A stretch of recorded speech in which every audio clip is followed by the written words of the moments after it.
Welcome back, ladies and gentlemen, to Deep Thoughts. Today we're going to talk about a subject that I get requested probably about every half year, and I've thought about doing this for quite a while. The main reason why I've delayed is that it doesn't interest me that much.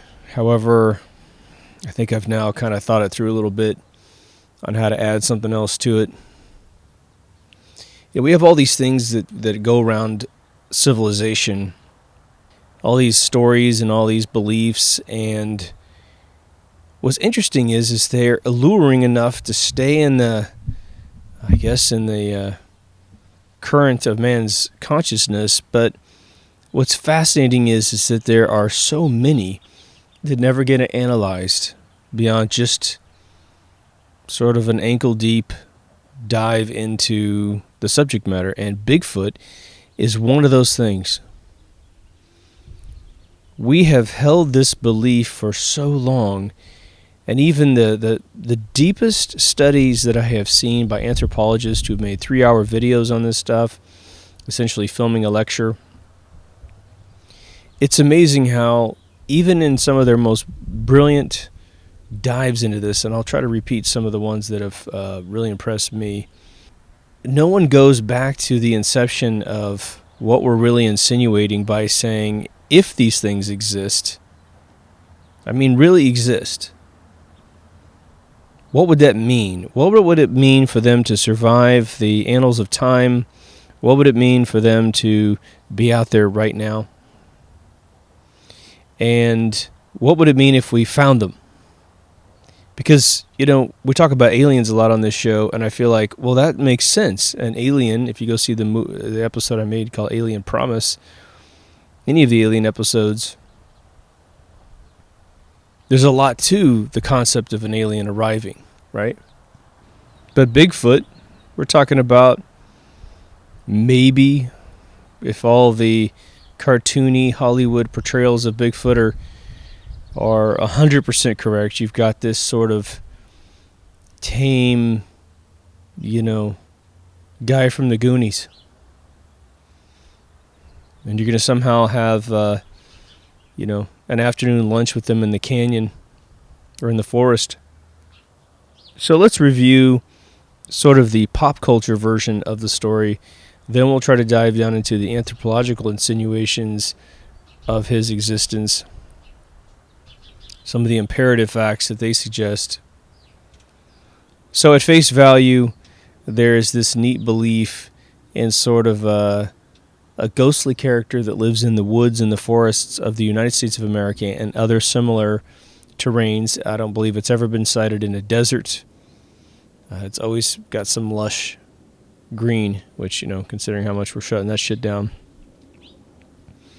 If you ever go in your attic and start moving stuff around, or you're deconstructing, doing a demo on a home or something, you'll bump into little nests, right, of things that you didn't know were there. A bumblebee nest, a wasp nest, something else gross. And you'd think that with all the deforestation that's going on in the United States of America and abroad, that you bump right into a Bigfoot, harem or something. No such claim, right? But the idea is that there's this massive population of hominid/Yeti species that are out there, and again, we'll go scientific in the next second here, but it's out there.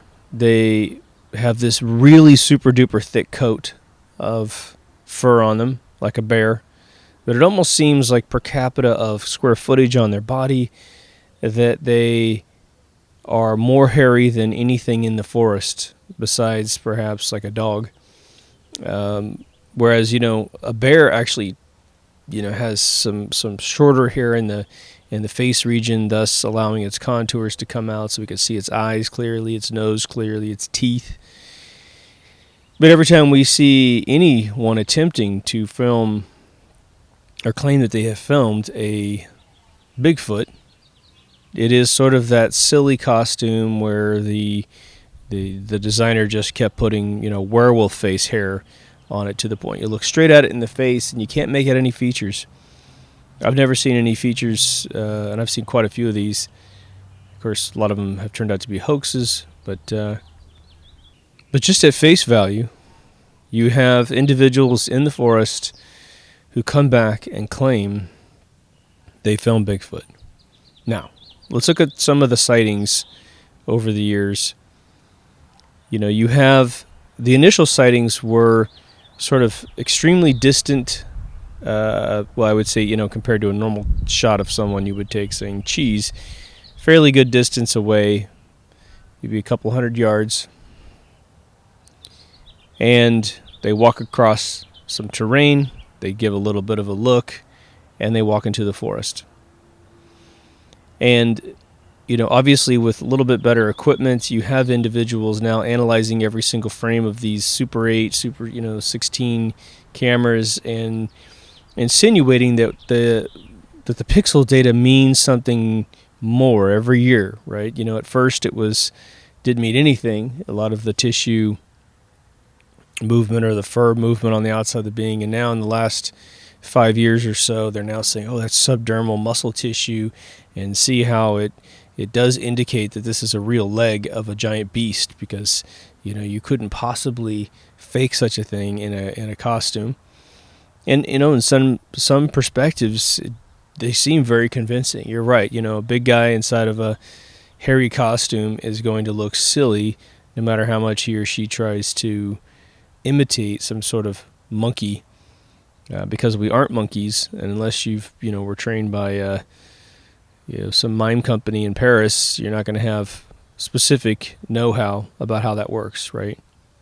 That super convincing one in 1967, where a couple guys took a shot of this thing walking sort of through some driftwood area off a beach right into some extreme coast, right into the forest. That's been the one that's lasted the longest. And then for several decades after that one particular moving shot, we had these still shots. Big creature walking in a particularly remote area of the world. And then we crossed into the 21st century. Now all of a sudden, we have a new twist to the formula. We have, let's do it with infrared cameras. A lot of hunters, put these cameras in the forest that could kind of see what the movements are of whatever. Some of them are just, Forest Commission people looking at what the traffic is population-wise of a particular animal to see if they need to do anything about it. But now we've got the cub. That's the new one. We got not only the Bigfoot, but we got her cub. Because they theorized the one at 67 was a female, suggesting it had boobs and that kind of stuff. I think that's fairly interesting, because I think if a bunch of guys were to fake a Bigfoot sighting in 1967, the last thing they would say is, let's make it a chick.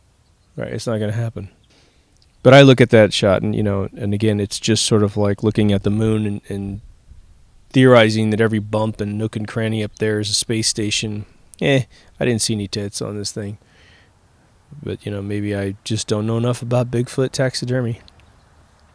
Consequently, the name Bigfoot is sort of a weird evolution in chain of events in the late 19th century.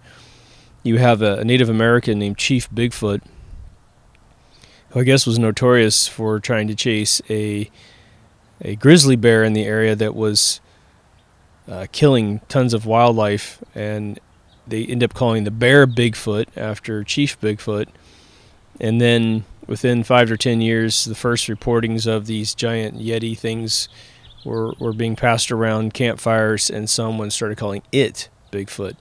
But I guess they used to call it the hairy man, or the Was it the wild man? Those are like the really old names for this thing.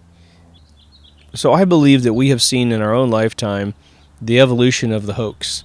You know, in the last, was like 10 years ago or so, there was the group in somewhere in the Midwest Ozarks area that said they had a Bigfoot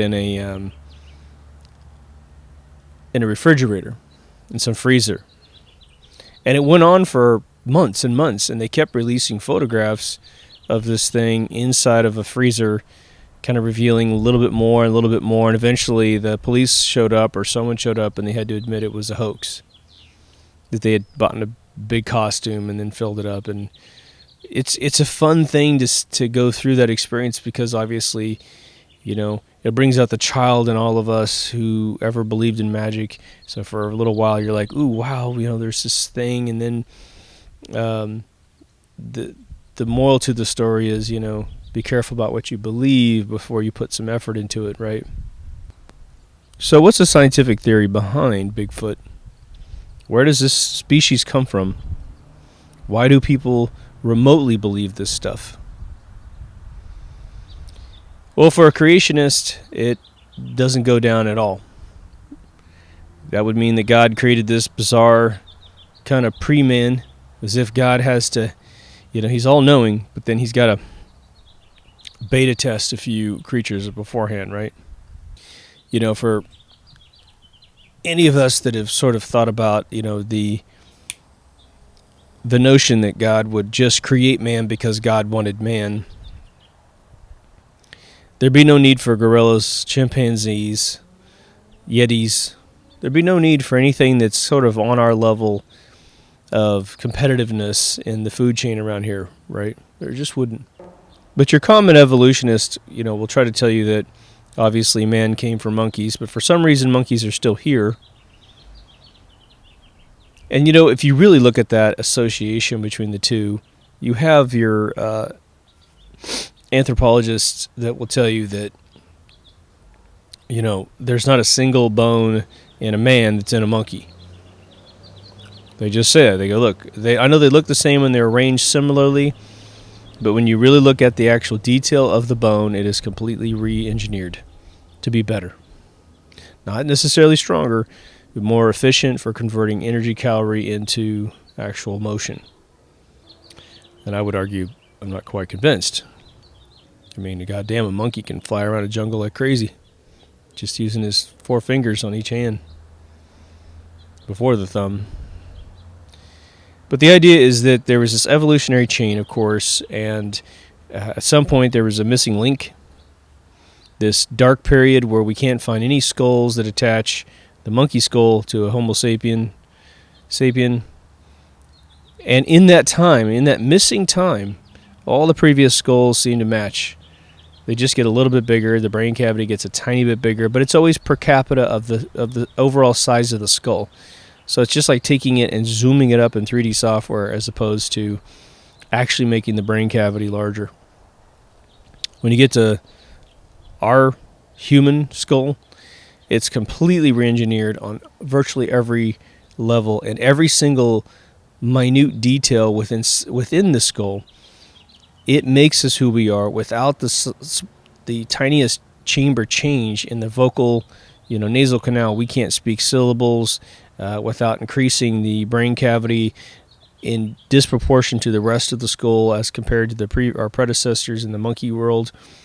We don't have the visual cortex, the eyeballs, the hearing, the thought, all that good stuff. So there's really no correlation besides 2 eyes, a nose, a mouth, and 2 ears, and what we have with the monkey world. And scientists who aren't trying to, basically any scientist that can think for themselves, all right, will agree. And that I've got this opinion really from them and certified by them that there is no real correlation between the two. The missing link is really indicative of, if you're God believer and a creation believer, that's when God came in and went, boom, Homo sapien. If you're more of an alien type person, that's when the aliens landed, spliced into indigenous life, took what was good, left what was bad, and made human being, maybe modeled after themselves.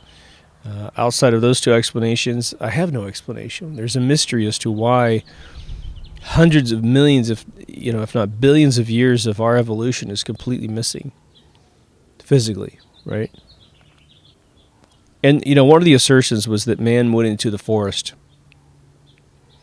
went into the jungle, any vegetation spot, and then as every single evolutionary connection species between monkeys and man died in the forest, that they were consumed by the forest, consumed by the animals, and that's why there are no bones.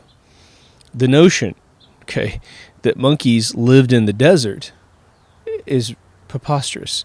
So all the other skulls lasted in the same exact environments. There is no reason why some specific geographical location makes us all go away for several 100 million years while we get to Homo sapiens sapien, right? But where does that apply to Bigfoot? Well, Bigfoot is this other sort of mystery. We do have gigantic skulls, that, again, I haven't seen a gorilla skull. I have seen a gorilla skull a couple times on, online picture presentation stuff.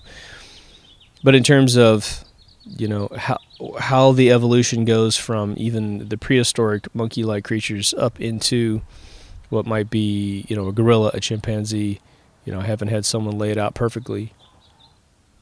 But there is a bone trail of hominid yeti, a much larger skull version of the previous predecessors before the missing link.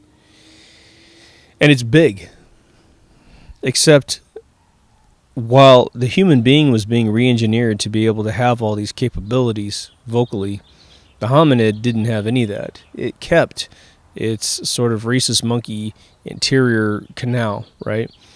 Its gorilla canal, its, chimpanzee canal. So it cannot articulate syllables as far as we know. At least these skulls couldn't do it. What it could do is howl. And I imagine that, it's not like a piccolo can't bust your eardrums, but much larger apertures can make much larger sounds. So one of the things we're missing from all these sightings is a hearing. We don't hear these creatures howling, as far as I know. And of course, there's plenty of campfire stories that say that's the case, but we're going to get into the photography of these things and the recording of these things, since cell phones have now all had HD cameras for over 10 years, right? Now, anthropologists are divided on Bigfoot, of course. Obviously, the majority don't want to be scrutinized in any way, shape, or form, so they come out wildly against any belief in such a thing. Doesn't mean internally that they don't believe it. It just means overtly they're not willing to admit it, right? And there's a lot of people like that who have their own shows on YouTube, on their own shows on the internet. They believe, they just don't have the balls to admit it. But for the few that really, really believe in Bigfoot, they're torn between the sightings and the footprints that are supposedly been recorded by travelers, footprints in mud that dries, footprints in snow. One of the first photographs ever taken was in the late 50s of what looks like a pretty silly footprint. And what's really silly about it is that they only ever take one photograph of one foot. They never take the whole path, like Danny in The Shining, right? They never have like the whole thing. And why don't you follow where the hell it's going? At least you could report to the authorities, yeah, I went up into that cave right there, and then the authorities could swoop in and see if it's real. Or the experts, right? And what's funny about it is that I don't think there's been a human being that hasn't stepped inside snow and realized that you can become an artist the second that you step inside snow. You can take your own footprint and add to it. You can draw in snow or make an angel in the snow.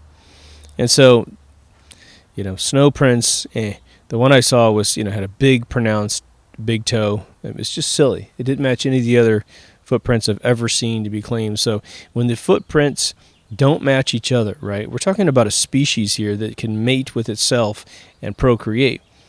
And so if someone said, humans do have strange feet, but, you can get a small female footprint and a gigantic, barbarian man footprint, and yeah, they're going to look way different. One's going to be a teeny tiny size 1, and the other one's going to be, size 20. But the anatomical placement of bone structures, padding on the feet will generally be fairly similar within a particular region, right? We use planes, cars, trains, and automobiles to travel around the world and cross mate, right? I mean, we have like a 5'1" Latin woman from North or South America fly up to Norway and have babies with a guy who's 7 feet tall, who's a white guy, and their kids are going to be an interesting mix of the two, right? Probably extremely bad eyesight. But inside of the United States of America, your biggest species difference between a Bigfoot concept would be a Yeti spotted up in Washington State and a Yeti spotted in Florida. Yeah, you might get some pretty different strands there. But the anthropologists that I've listened to about the Bigfoot footprints have to do with the way that the footprint has been created chronologically when you slow the footprint down in essentially milliseconds, thousandths of a second. Their assertion, at least one gentleman's assertion, which I think was fairly well explained and fairly believable, was that if you were to build a footprint in some hard plaster, and then you were to take that footprint and you were to push it into the ground, you're not going to get an actuated footprint, meaning all the different joints inside the bone structure in our feet are not going to be chronologically imprinted inside mud, right? Because what happens with the human being? Well, we have an arch, we've got a heel, we have the padding right before our toes. Our toes are all individually connected objects. Your big toe is going to potentially hit the surface a little bit stronger than your little toe. And so there is a chronological science to the way a footprint's created when they look at real human being footprints, right, or real creatures. So I saw a presentation once where a guy went through a bunch of footprints of so-called, Yeti, Bigfoot imprints, and he called out some hoaxes. And again, what was funny about all these was that there was only one real good footprint, and the rest was all kind of weird. Like they didn't want to take the same mold. Like if you had fake feet, right? Made of rubber, made of other plaster, someone's hand carved something, and then when you push it into mud, it looks organic. And you kept using that mold over and over and over. You might have carved a hair, carved a mole, carved something that was temporary, and it's not going to look right 6 footprints down. And so they simply don't do it. They just do the one. And, the other one, too, is that these footprint sightings where they take casts, and this individual had actually done the casts himself on a couple occasions, but you have people doing casting and then bringing it to experts. And so in that realm, we're only dealing with a piece of artwork, really. You don't have to prove you ever found it anywhere in the ground. But the gist of that example is that there are footprints out there that appear, okay, and this is only if the science is correct. This guy, I forgot his name, but he claimed that there was a whole division of scientific research that has analyzed the chronological creation of a footprint. And, I haven't bumped anyone who's got that degree. So for me, it's like, oh, wow, that's really weird. I guess if that's true, that's pretty impressive. But he had found a couple footprints that he thought were very, very real. And a lot of it has to do with the way that the edge of the footprint will actually displace mud. And that because the epidermis, the skin, is stretching and yielding to the bone and the muscle tissue underneath, that it's got a weird thing. And the first part of the foot that hits the ground up to the last part that hits the ground, there's a distinct difference in the way that the skin manipulates the mud. Sounds good, right? So the big question, after you look at some of the science, we've got bones that suggest that these things did exist in some realm. We have footprint experts. We have people that look at the movies and the photographs and say they're seeing subdermal muscle tissue, even breasts. And the story just keeps getting updated.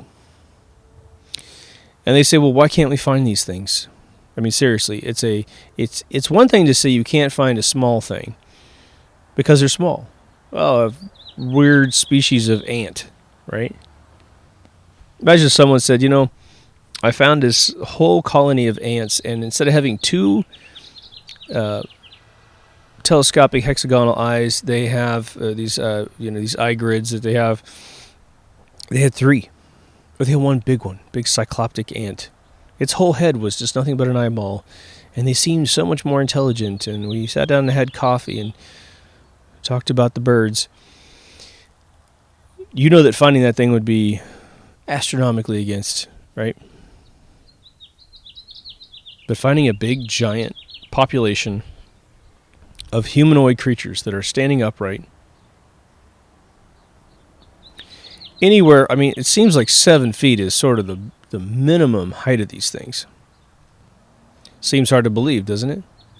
They do say the world's a big place, and as I've cited in previous episodes that touch on this subject, the panda bear was something that was theorized to exist in the 1800s in Japan.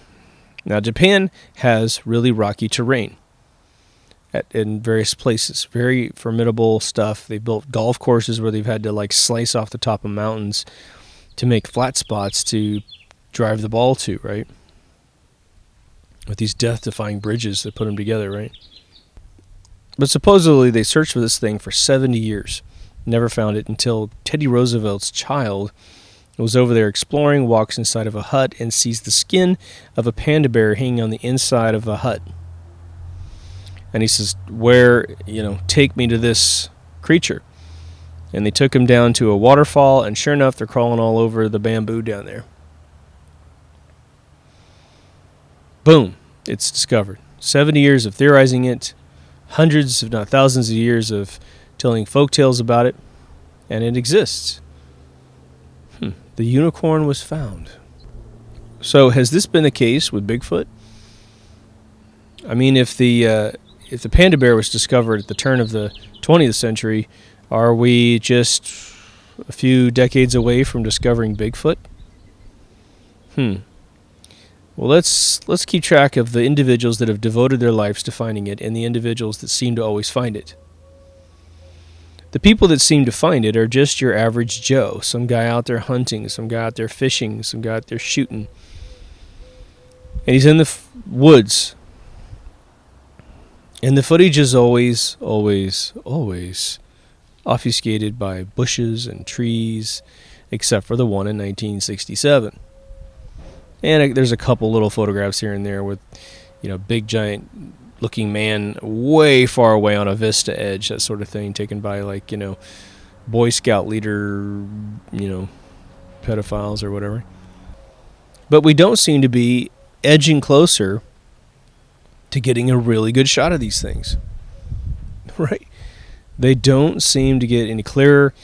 They seem to have the cub formula in there. And, the interesting thing about the cub formula is that you would probably be coaxing in a child. Or, on some weird extreme case, I guess you could say that someone could have a little bear with them. Good luck getting a bear away from its mother. But the hoax would have to take on, some extra players in the reenactment. But I'll tell you what, in today's age, I'm a little cynical about how difficult it would be to keep a child quiet after participating in something that might grow to be fairly famous. We all remember the inflatable UFO that supposedly had a child in it. We all woke up that morning, went to work, probably 2008, somewhere in there. We're all watching it on the news to see if the guy, and then eventually the boy admits he was hiding in the attic the entire time because his father was creating a stunt to make the money. I mean, the funny thing is you think of a child weighing at least 80 pounds inside of an inflatable balloon, and you're sitting there going, yeah, what fucking balloon could lift an 80-pound kid without being fairly large, right? But boy, everyone wanted to believe it, right? And I'm sitting there looking at this thing. I was at this breakfast cafe when it was going down. I'm sitting there the whole time. I'm telling everyone, it's like, there's no way that thing could hold up a child. I mean, that's maybe a baby, but not a 12-year-old kid, for Christ's sake. And sure enough, that was the case. With Bigfoot sightings, I'm not sure. But again, they're getting clever. They want to try to create organic excuses why you can't see the thing clearly. We've had a few billionaires publicly say they're going to find Bigfoot. And they're going to use infrared to find them, which I think is fantastic, right? Now, let's split that hair for a split second. Infrared definitely shows you where something is that's bearing heat inside of a forest floor, a jungle floor, whatever. Your problem is that for you to know what something is, you have to track two different things. There's a overall mass imprint, meaning how big is the blob in your infrared camera. You know, there's a difference between a moose and a mouse, right? And then you have to take a picture of the thing from such an angle that you have pattern recognition, meaning you're looking for a biped, 2 legs, 2 arms, a body, and then hopefully if you're finding them in their indigenous wildlife, there'll be some form of family, right? Now the thing is if this is some sort of humanoid, it would be, and it were to be alone all the time, then it would, the isolation property / attribute of this particular life form would be the most unique thing about it, because look at every other biped species that we have on Earth, right? Well, obviously human beings are extremely social. I mean, if there's any species that has isolation and is willing to sit, by themselves and think, it's probably us. But your monkeys of all species, they're harem-based, they're pack animal-based. They do not sit out there on their own on a branch. Apes, same exact thing. Very pack animal, very harem-based, and they stay together. Most creatures of that ilk behave like that. Wolves are pack animals. Lions are pack animals, And so for the Yeti to be this isolationist is a really weird twist. Now, it is larger, so it is formidable. It will be able to survive confrontations, perhaps even with a grizzly bear. Who knows? I mean, grizzly bears are, if you stand them straight up, easily 10 feet tall in some cases, right? Polar bears even bigger. But now think about the birthing process, okay? At some point, there has to be a mechanism by which this creature is going to go and procreate. And if they're walking around willy-nilly all by themselves, which keeps the conspiracy hoax people in business, right? Then how does the male find the female? How does that work? There's so few of them that we can't just walk into the forest and find them, but somehow they're finding each other and screwing? I find that really hard to believe. There are migratory animals where you have penguins that will go off in different directions in the off season, then they come back to, Club Bonalot down in Antarctica, and they make whoopee and put it all together and have their kids. And somehow they can monogamously find their mate too, which is really wild. So if there was any migratory quality to this animal, to this hominid, and again, you have different species supposedly, and with all the folktales, then you would think that there would be literally sort of highways of broken branches and well-traveled paths with their migratory movements. And at some point, during that spawning season, they would be together in mass. Just think about the sex smell going through that forest. Then you have a birthing process. All right, well, you're going to be talking about a big, giant female carrying an infant in her womb for God knows how long. Human beings carry for 9 months. Well, it might be logical to assume that they might carry longer, 10 months, 12 months, longer.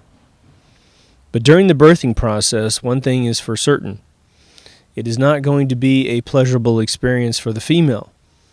No birthing process ever is. Something gigantic coming out of your vagina, right? So I'm willing to bet that during some birthing process, you would have a lot of noise in the forest. If there is any sense of a spawning season, what we are suggesting is that over the course of perhaps a month or so, every female that's alive in this species is getting knocked up. And so they go out, and now you have sort of a bunch of female yetis out in the forest birthing and screaming and howling with essentially a cannon for a skull that's going to be heard for miles. Let's just put it that way. Well, sometimes birthing processes go wrong, right? Sometimes animals die during birthing. Now, there's a big fucking stupid-ass rumor created by the Rockefeller Foundation, who essentially created the hospitals that we go to today, that it's very dangerous for you to have babies at your house. You must pay a hospital to do it. There's laws even passed now you can't do it in your house without permission, all this other horse shit. We have been procreating for years in jungles and deserts, and there ain't no problem with us having kids. This idea that females die during birthing process, like, if you don't go to hospital, it's like they want you to believe that 2/3 of all females die giving birth. Obviously not, right? Is it gooey and messy and bloody? Yeah, it is. What irony that one of the most disgusting processes bears one of the most beautiful processes. Spiritually, it's hard to get any higher than that. But now you have a Bigfoot female with a child. Okay. And this child is what? It is a mare? Is it capable of walking in the first 60 seconds? Is it completely fully formed? Are its eyes open? Probably not. Probably not. Probably hairy. Probably got that going on. But then she's going to be lactating. She's going to be a little lethargic as she is trying to feed her offspring. And what does she feed them? You can survive on milk for a little while, I guess, but at some point they need to eat what they're made out of, right? Go ask any wildlife, expert how much food an elephant has to eat every single day just to stay alive. So the more body mass you have, the more meat you have to eat. You just do. It ain't a vegetarian, I guarantee you. So now you have potentially a slower moving female. A female that's most likely going to create a nest of some sort to just kind of take the edge off of, the requirements to move around in the wilderness to survive, because she's got some stuff to take care of. A baby. So wouldn't that make them much easier to find? And where's the male? Does the male stay around? Does the male book? No one's ever claimed to have a male-female baby cub situation. But then again, bears are the same way, right? I've never seen a male bear, a female bear, and a bunch of cubs. It's always, if you see a cub, run your ass off because the mama's really close by and she'll rip you to shreds. Which brings us to our next subject. Out of all of the videos that have been captured of these creatures, supposedly, and again, there's way more hoax photographs and videos that are revealed later to be such things than there are ever anything where someone sticks to their story, right? But why hasn't a Yeti, a Bigfoot, come right out of human being? And, you could dream up a whole scenario where, it bites a human, rips its arms off, punches it, does whatever it has to do, hit it with a big giant stick and squash a human being. Or at least come up like an elephant does in the safari and at least showboat and say, get back. Get back or I will fuck you up, right? There's none of that. These things are the most docile, beings out there. Hell, maybe they are vegetarians. I guarantee you, if they were vegetarians, you would see the forest floor clean where they have to eat, right? The difference between like a jungle that bears a lot of fruit and a forest that just basically has a lot of trees is that you don't have a lot of edible vegetation, to my knowledge, in a forest, right? You can eat berries only for so long before you start shitting your guts out, right? I bring you these YouTube ad sponsoring moments one at a time. So if we're trying to talk about strategically finding these things, and by the way, the billionaires never found these things. They never, ever found these things. And I remember watching at least a few 20-minute reels of infrared photography down on areas where there were so many sightings that, it was like just a matter of going out and fishing and you get your own picture of Sasquatch, right? No one ever found anything. The more official the equipment becomes, it's almost as if they disappear.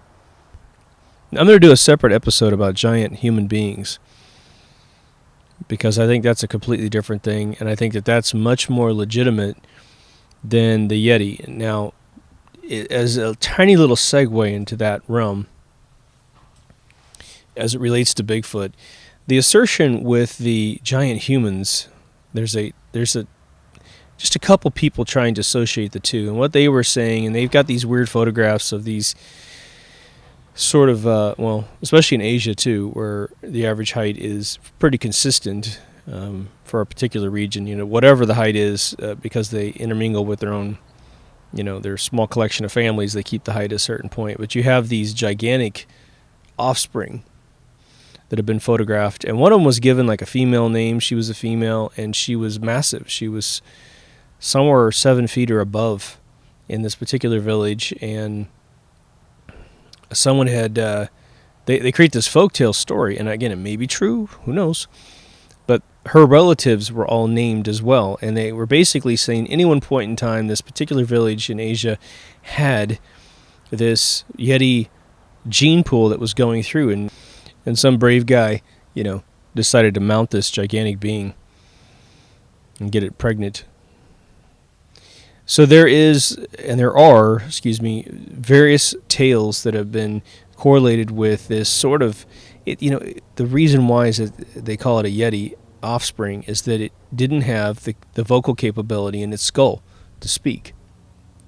And so that suggests that even though there was somehow not a species barrier between this hominid offspring and a human being, meaning they could procreate, the sperm and the egg get along well, that obviously you're going to be rolling the dice to see how your skull manifests. And so, but they were saying that this being was very, very docile, very sweet, and they were giving her a name like Susie or something like that, right? And there's photographs. I think it's kind of late 1800s, early 1900s, but you can't tell because in these remote areas in Asia, at the time they were 50 to 100 to 200 years back in a more agricultural revolution, or not even the revolution, but just more agricultural society. So you can't really tell unless you read the fine print. So what are the other options?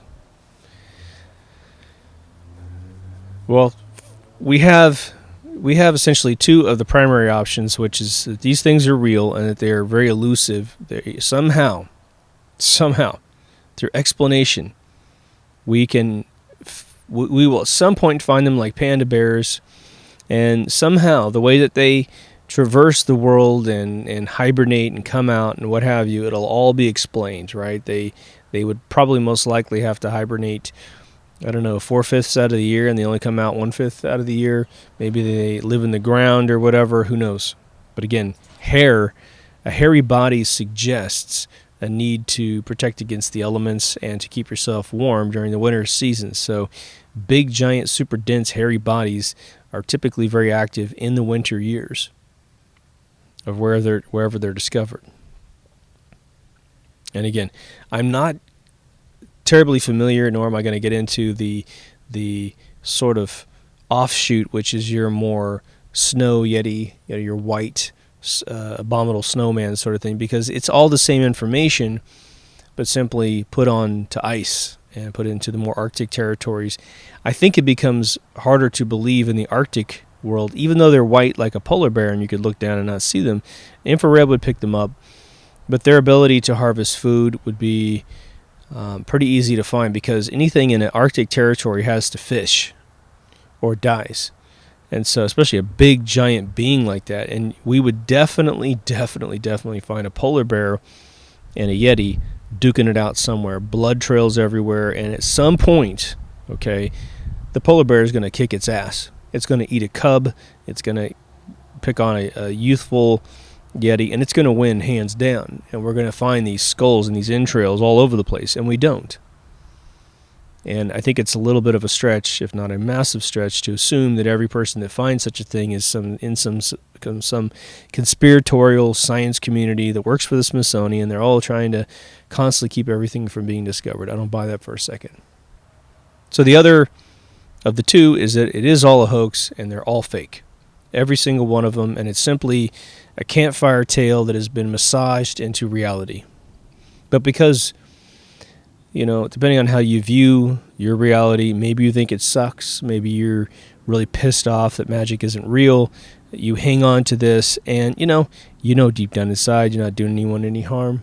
You're just having fun, It's funny too, because as a digression, if you go camping and you do have a fireplace or fire pit that you can build, or you can rent and turn on or whatever, and you're all sitting around with your family members, you wish you were a good storyteller and you had some spooky stories that no one had ever heard, that you could grip everyone around the fire. And for a moment, the suspension of disbelief is augmented by the fact that you're out in the wilderness, which is not where you natively live, typically, and you're entertaining, and everyone's having an adrenaline rush and a dopamine rush, right, as a result of you recalling a story. But what are maybe some of the more outrageous possibilities? I'm just going to throw these out there because I made a joke once a long time ago about this sort of assertion, and it never left me, but it was very interesting. This is just downright funny. We talk about the fact that with other disciplines in science that we study on this show, and Coast to Coast gets into it, and everyone gets into it on the internet, that the idea of interdimensional life is very interesting. Now, usually when you think of interdimensional life, we typically think of it in our brain as an interdimension of something more sophisticated, right? Because if something can find a way to traverse between realities, it's just basically shifting their ability to be seen or whatever. We always think of it as a UFO, an alien race, something with a fair amount of intelligence that has somehow figured out how to manipulate the dimensions of reality and move between them, right? So that our eyes can see them and theirs can see us, that sort of thing. But I made a joke once, which has stuck with me when it comes to Bigfoot, that, imagine a being that for whatever reason, we talked about earlier about the migration for mating. Salmon swim back up river to their mating pits, and they mate and they go back down. That's how they live. Imagine a race, a primitive race, not completely primitive in the brain. They actually have a lot more brain power than we give them credit for, but because they have howling skulls they can't articulate, perhaps between them they're more mental telepathy sort of communication techniques. But what if their migration is interdimensional? They can move between dimensions. We don't think about that because they look like primitive beasts. But the reason why they can appear in our world, seem to harvest something that they want here, which I would only imagine would be food supply. Maybe if you were to take it to the latest incarnations of the conspiracy/hoax people, they're bringing their cubs here because perhaps it's safer here than where it is where they go. And they're not wearing a Pit Boy on their arm and, teleporting to the Institute. They are, that's a Fallout joke for all you guys reference. They are organically going through some membrane and coming into our world. It's just something that's there. Perhaps their bodies and their frequencies can do it, and ours can't. Now, part of this is a good little sci-fi premise for anyone who's daring to go out there and write a Bigfoot movie. But honestly, unless it's a complete hoax, that would be my only real idea for how these things could constantly be sighted but lack all those other elements and all those other very imperative behaviors that I just named in this episode, or described, right? The sad part is what would we do if we found them? Let's say we found them. What would happen then? We found the nest. There's some place that we've just overlooked. It's a particular cave, a catacomb of caves. If any of you haven't been to Missouri, especially for those who haven't been to America yet, if you want to see something really mind-blowing, and I know that this geographical reality exists in other areas of the world, so I apologize for being so myopically American with my example here, but Missouri has some very interesting caves that are so dark you can't see your hand in front of your face if the lights are off. Mark Twain integrated a lot of these caves and these little catacombs into his writings from Huckleberry Finn, right? But they're real. I'm always talking about how I come from Kansas. The west side of Kansas is flat like the Truman Show. The east side of Kansas starts getting buckled and hilly. And, we have areas, like my family owns land that's so crazy bumpy. You would look at it from the highway and go, yeah, that looks like pretty much a flat field that you could plow. You plow it straight and then you can start growing stuff. And then when you get a 4x4 out there and you just try to drive across it, you realize you can't, because it's just crazy. They're 3 foot, 4 foot ups and downs to the point the car will be upside down in a split second and you'll be stuck. But anyway, Missouri's got some pretty interesting areas. And once you see these catacombs and these crazy caves, there is a slight anthropological, I don't even know what the hell you would call the people that would study the living versions of these things, but you could think that they could have made their homes inside these caves. And again, my assertion is that I don't think they'd be so hairy, because I'm not sure there'd be a need for it. But, caves are cold, so whatever. But the idea is, if they were ever found, what would America do? Let's just keep it here, because we know how our press likes to exploit things. What would be the fleet of helicopters that would be flying over these things, terrifying them? What would be the amount of, military personnel that would move in to isolate them, perhaps even build some type of enclosure, and then maybe that kills them because they need to actually move in a much larger circle? The Shoshone Indians were slaughtered in Utah by the Mormons because the Shoshone Indians were very nomadic. They moved in a gigantic loop according to the seasons. So when it was really cold, they went down towards Mexico border, and when it was very hot, they went up north in Utah, and they were always just in the best climate. And so when the settlers moved in, they cut the loop off, and then they were stuck in Utah in winter when they were never used to freezing their butts off. And so when the Mormons moved in and killed over 450 of these Shoshone Indians, it was like, frozen wasps being sprayed by some bug killer. You're in hypothermia. What the hell are you going to do? So it might be that not discovering them, if you love them and if you like them and if you like the story of them and you like citing them every once in a while, probably acting as sort of like that guy in Indiana Jones 3, right? The guy that was trying to hit the tattoo on his chest, the double cross on his chest. His whole thing was, you're not supposed to find the Holy Grail because you will screw up the balance of the world. And of course that Templar at the end was like, I'm so fucking glad you're here. I can go relax in heaven. But we would rip them apart, wouldn't we? I've always thought zoos and water parks, God bless them, I think that they are the worst idea. I personally, I only have a few friends that have animals that I think that they do exactly what needs to be done to have an animal. And a lot of people just get animals to appease the children for a few years until the children give a shit, don't give a shit about the animal, and then it just sits there suffering. All right. Yes, it's fed. Yes, it's bathed there once in a while, has a place to sleep. But, animals are extremely social beings. And you really need to devote... It's like having a baby for the rest of your life. They get a little bit smarter. They get a little more calmer as they go. And they live about between 8 and 15 years, right? But only those who really dedicate themselves, I think, do animals any justice. And I can't imagine that the masses that would rush in to see a Yeti, a Bigfoot, would be able to resist the idea of capturing one and putting it in captivity.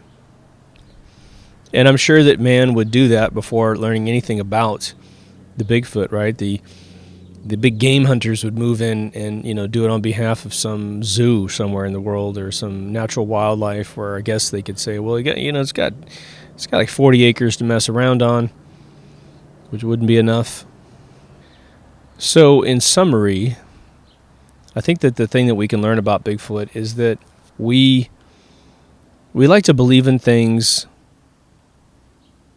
without really thinking anything through. And there's really nothing wrong with that, especially if we plan to do no harm. It's just like, I love it when a new Bigfoot story comes out and someone's doctored up some, footage so I can see one and I can believe for at least that day or that week or that month that maybe they are real. Just as long as we have no intent to go capture them, to mess with their lives, to scare the crap out of them, to blow up their ecosystem, what really surprises me is that supposedly, again, they fall in the Ozarks. I don't mean they fall in there, but they always are discovered in sort of the more foresty areas of the United States of America. What I don't understand is why they wouldn't be all over South America, and I'm sure there's sightings down there that I'm unaware of, but think about the lush forest and jungle down there where these things could just blow up population-wise. They could eat fruits, and there's all kinds of vegetation and rodents and big game that they could eat down there, and they never seem to make it down there. If the evolution as put forth by anthropologists is true, that after the missing link phase, which again is this very mysterious phase of our creation, the hominid survived. Of course, monkeys and apes survived too, but again, we were supposed to evolve from them, which doesn't make any sense. We're just that one renegade species. For those of you who don't know, potassium is one of the most naturally radioactive food supplies that we eat that are found in bananas. And one of the things I always thought was kind of interesting is that monkeys like bananas, right? And monkeys are always at the epitome of the evolutionary model, right? The picture of evolution is the monkey that, stands upright over your millions of years and becomes man. And the idea is that radiation in minute amounts or lots of consumption would be bombarding our DNA, creating mutations. And of course, the heavy mutations might, the deformed mutations, which would be cancerous, as long as the being doesn't drink Diet Coke and put a cell phone to its head, it's perhaps fighting off and excreting all of the tumorous cells, while the mutations that actually are in conjunction with survival of the fittest get the privilege of continuing to move up the chain of evolution, right?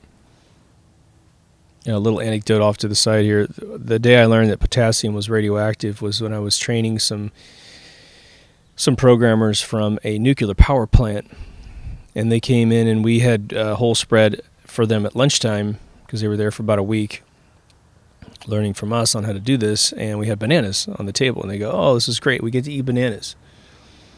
And I looked at them funny like, "Well, what's the deal?" And they go, "Well, we can't have bananas at work." And I said, "Why?" And he goes, "Well, it's so radioactive that it sets off all the meters when we go inside, and so they don't let us eat bananas at work." And that's when I learned that potassium was very radioactive, which is funny. And again, we're not talking about bars of uranium or anything, but enough to set off sensors, which is pretty cool. And another little story is that I was watching some Border Patrol show on Netflix kind of learning about how customs works, which is actually pretty fascinating.